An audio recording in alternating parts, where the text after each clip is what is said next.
Welcome back to Count Me In, IMA's podcast about all things affecting the accounting and finance world. This is your host, Adam Larson, and we are now starting episode 170 of our series. The guest speaker you will hear from today is Alissa Vickery. Alissa is the Chief Accounting Officer for FleetCor, a leading global provider of global business payment solutions headquartered in Atlanta.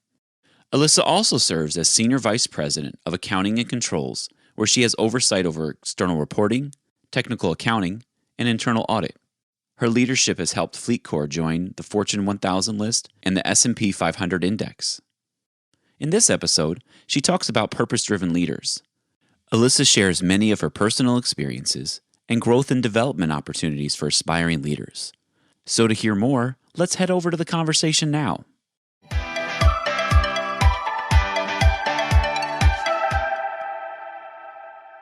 So we were talking very briefly before we started recording here a little bit about leadership, and there's, a particular topic that we're going to focus on in today's conversation. I first want to start off by asking you, who are purpose-driven leaders? Well, I think perhaps everybody has a different opinion here, but for me, purpose-driven leaders are leaders who are really interested in powering productivity, both for the company as well as the growth of the employee. So, everybody has a benefit from it. But I think if you can execute as a purpose-driven leader, then you can ultimately transform some competent employees into super high-performing stars of your management team, and perhaps warrant their next progression into leadership, whether it's at your company or into their next role. So as far as what those individuals need, I think a lot of people are always working on their own leadership development, those who obviously want to climb the ladder. But as far as skills or key activities that purpose-driven leaders really partake in, what are some of the things that you recommend or you often see? So, for me personally, I think it's been a bit of a journey. Purpose-driven leadership isn't on accident. You have to be very conscientious of how the words that you use and the behaviors that you exhibit then drive behavior of your team. And I don't just mean sending an email at 10 o'clock at night. I mean truly taking an interest in those individuals and their career progression, as well as what's happening with them personally, because it is the whole person. And remembering that these individuals, they are human beings, they have lives. And I think if the current environment has taught us anything, it's that it's not a one-sided story, right? I think in the time of the Great Resignation, we as leaders have been pushed harder than we probably have in the history of our careers to try and make sure we engage at a level that's meaningful, that's personal, while not forgetting that individuals still want the progression, regardless of whether we're sitting in the office together or we're still sitting in our home offices trying to muddle through and get it done. That's a great point, because leadership, and I've had a few of these conversations over the last going on 2 years now, but leadership itself has changed, right? Based on the work environment, everything else that we've experienced. My next question, it could be a little bit more historical as far as traditional purpose-driven leadership, as you've said, getting to know people face to face, maybe a little bit more from the virtual component now, depending on your experiences over the last couple of years. But when people are conscious and they are purpose-driven leaders and they're making these efforts, what are some of the outcomes, tangible or intangible, that, the organizations that they're working for can really expect to see as more leaders are empowered? Yeah, I think from my experience, it drives a culture where you have excellence, intentionality, and discipline. And ultimately, those trajectories will drive better results and more complementary outcomes that support the overall business objectives that we're hoping to achieve. As we try to execute on strategy, as we collectively consider the projects that we take on, it's not just what happens in our department that matters. It's what's happening beyond that. It's what's happening beyond traditional finance and accounting into the legal and regulatory aspects, the SOX compliance aspects. It's bringing it all together so that you truly understand the bigger picture, so that when we go to execute as a broader group, that we truly are much more effective as a team. I think you also fundamentally, if you are quite intentional with this leadership and with the cross-functional and working environments, both professional and personal, you end up with a truly authentic camaraderie, which I think ultimately produces a more loyal and effective workplace. So, and when I say loyal, I mean, I've been very, very blessed that I haven't lost any key members of my team over the shorter course, which I'm very, very proud of.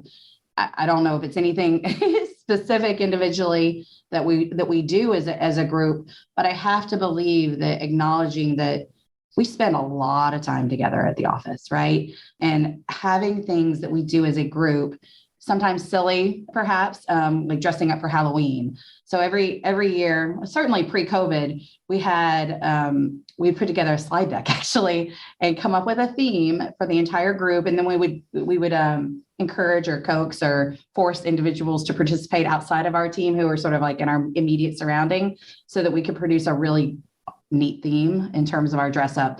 So my favorite one was we all did Harry Potter, and it's a great group ensemble, right? And then another year we did The Wizard of Oz, another great group ensemble. And of course, I always dress up as the villain, like I'm the Wicked Witch of the West, I'm Bellatrix Lestrange, and I embrace my role fully. And I think that human aspect, bringing that to the workplace and truly having fun with it and walking around the corridors here in downtown Atlanta or midtown Atlanta, and people seeing us dressed up as a group, they're like, oh my gosh, that's amazing. And, I would tell you, it doesn't happen right across every group here. It's a handful of teams. And quite frankly, it's something I look forward to every year. I think the team too, because this year we're like, do we dress up?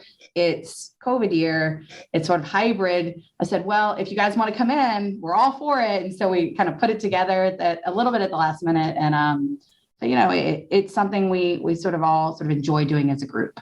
I would say that's one example. And obviously, doing holiday parties and being very purposeful about choosing times to be around each other, obviously, to the extent that we're comfortable doing so in the current environment, but having those meaningful opportunities to be around one another's spouses or partners. Because again, I'm sure my husband hears about my teammates and coworkers all the time. And so it's really meaningful, I think, to bring him into the fold. And I have to believe for my team members and our broader finance group, they feel a bit of the same way. So it's really nice to be able to bring everybody together and, have a festive beverage and celebrate. Thank you for sharing that. Those are great examples. And, it's funny because our team here at IMA, specifically the education team, Halloween's a big thing for us as well. It's, I have young kids, so the last couple of years I haven't participated. I've been home with the kids, but I know our team, they dressed up as everybody on the team was Flo from Progressive. Oh, so good. Men and women alike. So you can imagine the fun that they had with that. And there have been a couple other things in the past as well. But I appreciate you sharing that because, I posed the question from an organizational perspective as far as the benefits.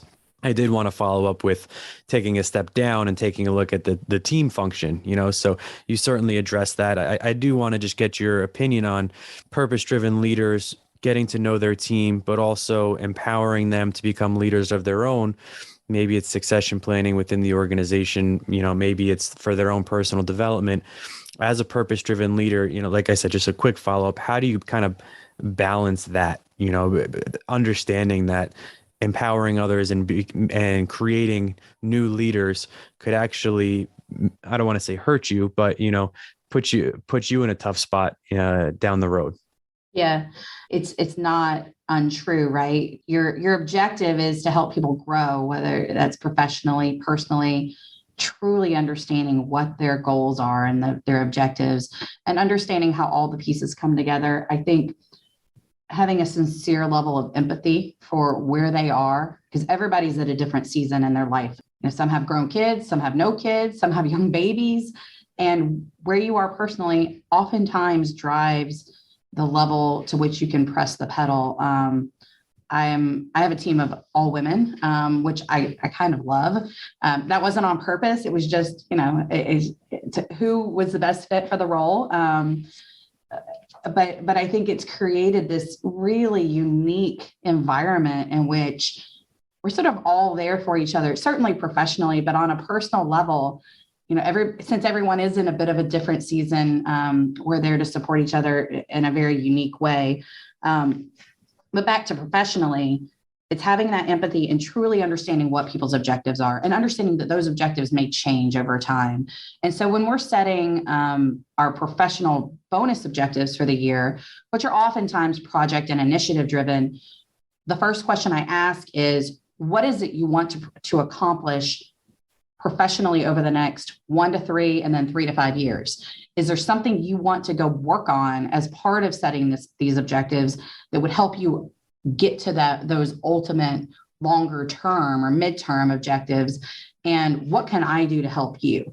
And it's funny, if you don't ask that question very often and then you ask it out of the blue, like, people are almost taken aback sometimes. It's something, I will be honest, like, I've not always been great at it.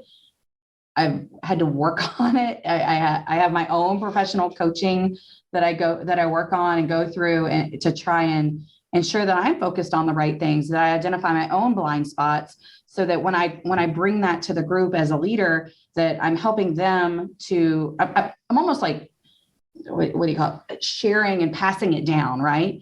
Because I don't want to be the only one that benefits from the fact that I've had this leadership development training. I want them to participate in it and go the next level, or pass it on, right? And encourage them to think about what incremental credentials you want to gather, or what additional classes that you may want to participate in that will help you along your path to ultimately being, I don't know, the best technical accountant, or, hey, I want to become a certified stock comp expert. So what are those incremental things that I can do to help support your career? And then also gauging, what is your satisfaction level right now? And again, the answer changes every time you ask. So I ask it about once a month, but where are you professionally and personally right now on a scale of 1 to 10, 10 being, I'm so excited that I'm doing cartwheels down the hallway, 1 being I'm crying in the fetal position, right? And you'd be shocked how those answers, 1, shift, but 2, how much one will impact the other, right? And so I think it makes the personal aspect of it that much more vivid. But I think where your question started, and I apologize if I've gone on a tangent, is how can I end up ultimately, it's obviously a benefit, but it can produce an outcome where you lose an individual, right? So I had this one woman who has worked in my group for the past 7 years, and excellent employee. She was someone I could always lean on and look to. If I had an issue, I would prose it to her. She would break it down, and then she would go execute. And then she would come back to me with all the things that she discovered and worked through. And then she would, she asked me, to provide her feedback along the way, obviously, but she was just someone you could count on. I knew from, I would call it, halfway through our first year working together, performing this kind of project work was perhaps not her passion. Her passion really was around fraud examination. She was a CFE by trade, had done this in her past life. I had the benefit of picking her up as a team member through an acquisition. And so we sort of shifted her role, but ultimately her career objective was to get back into something more attuned to fraud examinations, underwriting, credit, risk. And ultimately, there was a position internally that opened up where she was obviously the right person for this role. And she brought it to my attention and said, "Hey, I would like to consider this opportunity." And I said, "I think that's great. Why don't you tell me more about it? Tell me about the leader. Tell me about what it is you're hoping to achieve with this." And when she explained it all, I said, "I think you should go for it." And so she interviewed, she talked through the process, and then she came back to me, and she was genuinely I said, has mixed emotions, right? Because I think she truly enjoyed working with our team. She truly enjoyed the opportunity she had to grow in Fleet Corps. After she had talked to the executive hiring for the role, she came back to me with extremely mixed emotions, because I think she has genuinely enjoyed working with our team, the growth opportunities it provided for her. And I would say the amount of institutional knowledge that this woman has over how things work. And this is something that I cannot stress enough. It is so hard to replace. Like 7 years in an environment with, a highly decentralized business model, with leaders all over the world, and knowing who to go to for whatever the ask is. And I just told her, I was like, I think that you're going to regret this if you don't take it. I think that this is the one you've been waiting for. And she goes, but I'm going to leave you in a little bit of a lurch. I'm like, it doesn't matter. I was like, we'll work it out. And so a little bit behind the scenes, I'm talking to the other executive. Obviously, I'm like, there are certain things that can't drop, and working through the transition. But I'm so proud of her, and I'm so proud of the story for our company, because I think building a culture where you help people achieve their ultimate career objectives, or at least their next career objective, right? I could have lost her to any other company outside of Fleet Corps. But finding a place for her here where she's able to use the value and the institutional knowledge she's built, and quite frankly, the rapport she's built throughout the organization, and taking it to this new role where I know she's going to be a superstar, and already is. I'm so proud of us for making it happen. I really am. Good for you, personally, and from my perspective. And I was going to say, you beat me to it. It's a great story, because oftentimes you hear things like this, or maybe you read about it and you can't make that personal connection. So how true is it really? Does that kind of leader really exist? Who is going to give me that opportunity? But to hear that it happens, it gives people an idea of, there's the old saying, people don't, just leave jobs, they leave managers, or they leave leaders, or whatever it is. So it gives you an opportunity to really, aspire, if you're in a similar situation, to find somebody who supports you like that along the way. So great story. I appreciate you sharing that with us. And, I think, like I said, going back a minute, we started at the organizational level, then the team level. Now we're kind of talking about the individuals, really breaking it down. So as far as from the individual, now moving forward, what does an individual, really need to do in order to become these purpose-driven leaders? And, I know you mentioned some leadership coaching and development. I don't need your personal specifics or anything like that, but, some things that maybe people should be aware of that they could, take a look in the mirror and focus on. Right. Well, and so maybe I'll take a minute to rewind and just kind of give a little bit of my background and perspective, just so that because I'm sure there are other leaders out there who rationalize and work through things in a similar way. But I spent almost 10 years in public accounting at two of the largest accounting firms in the world. And the amount of professional growth opportunity, and I would just call it forced training and forced personal improvement, that those firms encourage you to go through if you plan to progress. And I would say having natural progression, it's funny how when you leave that environment and come to the private side, trying to replicate that is quite difficult. And kudos to the professional services firms for the programs that they've established. But I came from those big firms and effectively was a department of one when I joined Fleet Corps, in charge of quite a bit, and just trying to get it done. And so I think sometimes we as professionals go through seasons where we sort of forget all of that mentorship and training that we received along the way.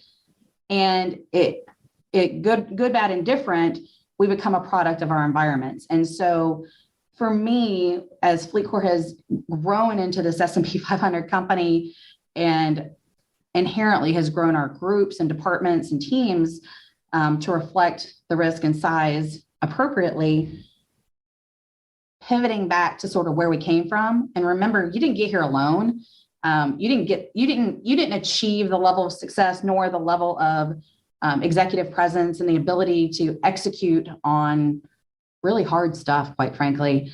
And so making sure that we're building teams up and mentoring those individuals and finding their niche. Because when you go from a departmental one to something much larger and trying to identify the right resources, like I'm always trying to hire to my weakness, because I know fundamentally that person brings something to the table that's more than I can offer. And so they have something to teach me, while as I certainly have, I'll call it the executive level mentorship that I can bring to the table and hopefully help them to grow as well. And I think fundamentally, if you're able to do this effectively, you're likely to retain your employees.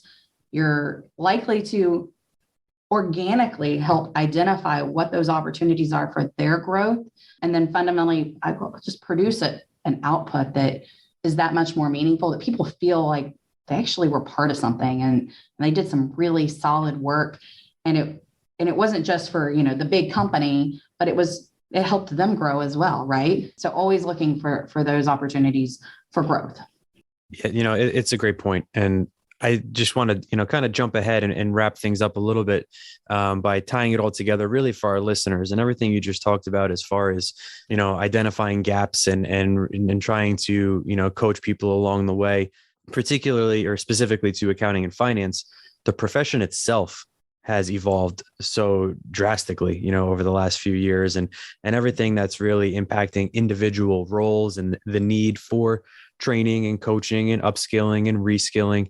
As far as purpose, again, and going back to purpose-driven leadership, what is it specifically about purpose that's so valuable to accounting and finance professionals? What is it that purpose-driven leadership can really prove to be possibly the difference as the profession continues to adapt and identifies new needs and skills along the way? Yeah, I think we're all forced to constantly evolve, as you said. And I think being purposeful with how you approach those changes and providing individuals the opportunities to really soar and grow. And quite frankly, provide them the opportunity to share new ideas, voice concerns when something doesn't feel or smell right, ultimately enhances our company culture and the business strategy for driving growth. I think if we learned anything over the last couple of years, it's the more things change, the more the ability to pivot and the skill set of being able to pivot is super valuable. And, you can fundamentally grow a group with incremental heads, but being able to create growth opportunities for those individuals with those new requirements. And I have to say, having an open door policy in terms of being available and just giving individuals the opportunity to speak, because I do think that we become a product of our calendars, whether we like it or not, especially in the Zoom-driven world, which is necessary because we're hybrid, but it's created a backlog in terms of availability, is what I would say. We're all trying to get certain things done every day. Sometimes meetings are part of getting it done. Sometimes meetings are just meetings, right? But I do intentionally try to make sure that if it is not immediately a big need, that if one of my team members needs me, I will step away from the meeting and have the discussion around whatever it is, whether it's helping them to move to the next phase of a project or address some bigger concern that they may have, right? And just trying to be the leader that I would want to have, or that I do have now, and so being cognizant that we all need that. This has been Count Me In, IMA's podcast, providing you with the latest perspectives of thought leaders from the accounting and finance profession. If you like what you heard and you'd like to be counted in for more relevant accounting and finance education, visit IMA's website at www.imanet.org.